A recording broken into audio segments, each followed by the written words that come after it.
was standing in my position in the theatre's control room. The pre-show checks were taking place. The cast and crew moved to the beginner's position. I looked out my window into the auditorium, and there I clocked a passenger taking photographs. At this point I wasn't too fast, as long as she didn't do it during the show. The show started. The safety video started to play as the house lights were fading down. Part of the safety video states that flash photography is forbidden. Once the video is finished, the gauze was lit in a blinding silhouette of the cast, and the gauze lifted to reveal the cast, and the show began. It was about 6 minutes into the show where I spotted the same lady reach for her camera and take a photo. Damn, I thought, stupid bitch, Tate disregarded the video. The reason for no photos in the theatre isn't just about copyright theft, it's more about putting off the cast. Last thing anyone wants is for a dancer to get blinded by this front row heifer. I didn't want anyone to trip up and get hurt. I radioed through saying that I'm leaving my position to advise this reptilian that she cannot take any more photos. I walked down to the front row. I kneeled down to talk to the vile old hag, and in the most polite way possible I said, "I'm terribly sorry, but I need you to stop taking photographs." Before I had a chance to finish what I was, this reptile venom sprayed everywhere. "I'm not taking photos, you can ask anyone here," she bleated. I looked around. There was no one sat either side of her, and there was a couple of people just behind her. "There isn't anyone here to ask," I said, "but I did see you from the control room and you did take a photograph." She stood up and the venom started to pump out like an elephant blowing its load. I was covered in bile, reptilian bile, the foulest of the foul. I said to her, "I need to get back, Mom. Please stop taking photos." She grabbed me by the arm and her nicotine-stained talons grazed my wrist. At this point, I really wanted to smash her face off at the stage, then rip her degraded eyes out of their sockets with my dick. I snatched my arm from out of her serpent grip. I bit my tongue and held my anger in, knowing I was now being watched by the audience as well as the shocked cast. I cast her an aggressive look as I was about to pull out a Beretta, pistol whip and shoot the cunt stain in the face. I turned away and walked back to my control position. I saw this wildling old hag get up out of her seat and, with all her obese might, walk quite fast up towards the exit, which just so happens to be the next to my control room.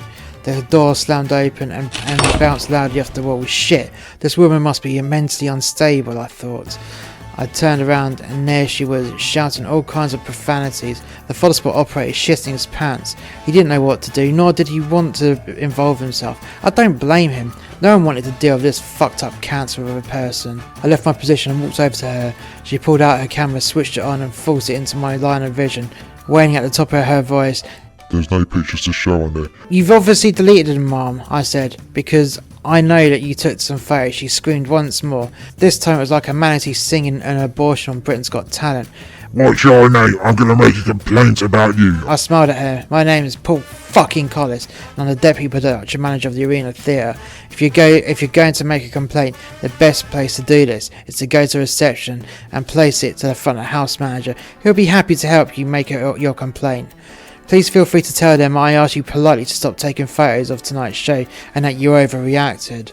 She stormed out, slamming my door as hard as she could. I continued to run my show. I couldn't help but think about how someone could become that mentally unstable. Was it to do with her father fingering her every day until she moved out, or was it more the fact that she enjoyed it?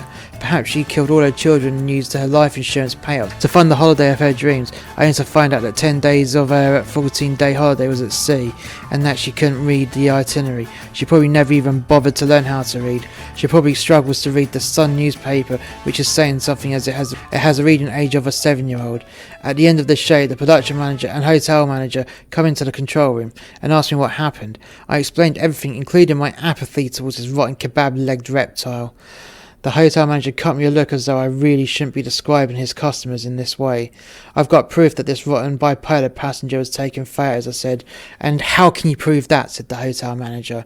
I just knew he was gunning for me now, because this reptile would become the bane of his life for the rest of this cruise. If I was wrong, the hotel manager just knew that this lizard would try to own him and get as many freebies as she could milk from him. "Because she sat in the front row and the recording has picked it up," I said with a smirk on my face. "I've already rewound the recording to 10 seconds before she started to take the photos, and I've loaded the lighting desk up to the correct time index so you can make a comparison." I hit the play on the recording and sure as fuck she was seen taking multiple photographs.